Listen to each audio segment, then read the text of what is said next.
qu'est-ce qu'elle fait cette loi? Et ben en fait, elle donne l'autorisation de la loi, en fait, à utiliser les armes à feu aux policiers, aux gendarmes, aux douaniers, aux municipaux aussi, pourquoi pas, s'ils sont armés. Bref, à toutes les forces de sécurité. À partir du moment où elles sont armées, c'est cette loi qui définit dans quelles conditions elles peuvent ouvrir le feu. Et ça va au-delà de la légitime défense. Il y a 5 cas. Ça a été aligné sur le régime applicable avant, uniquement aux gendarmes, en y ajoutant encore plus de choses. Donc cette loi, nous, on l'appelle le permis de tuer. Et c'est cette loi qui a été appliquée, votée donc en février 2017, en procédure accélérée, exactement comme en ce moment la LSG. Et elle a été appliquée pour la première fois dans l'arrêt de non-lieu qui confirme le premier non-lieu, mais par substitution de motif. On ne saura jamais pourquoi ils ont changé de motif, à part que l'avocat des tireurs, c'est ce qu'il voulait, hein, c'est ce qu'il réclamait depuis le début, l'application de cette loi. Mais on sait par contre que maintenant ça va faire jurisprudence. On s'est rendu compte dans cet arrêt que la mort de Hossein Bourras, que la mort de Luigi Duquesne était déjà utilisée comme jurisprudence pour appliquer cette nouvelle loi. C'est un peu compliqué à expliquer, mais simplement il faut savoir que même dans leurs décisions d'injustice, un non-lieu, il va servir à donner un autre non-lieu, il va servir à excuser les suivants, et il va servir il va servir dans la mort d'un autre, d'une autre victime, d'un autre frère. Donc voilà, d'un non-lieu à l'autre, en fait, chaque mort en fait sert à justifier la suivante. Et tout ça, ça se base sur une seule chose, les déclarations des tueurs.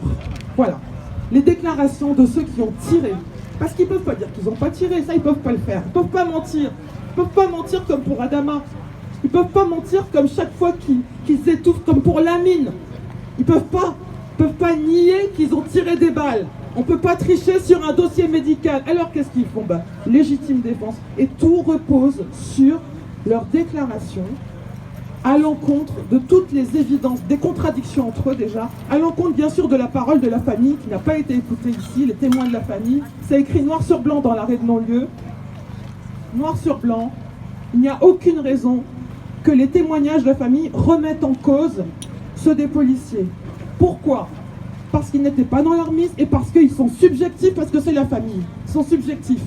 Sauf que les gendarmes, eux, les militaires du GIGN, ne sont pas subjectifs quand ils déclarent ce qu'ils déclarent. Ils n'ont pas un petit intérêt à dire ce qu'ils disent et à se protéger entre eux. Non, là, il n'y a pas de problème de subjectivité. C'est leur parole qui compte.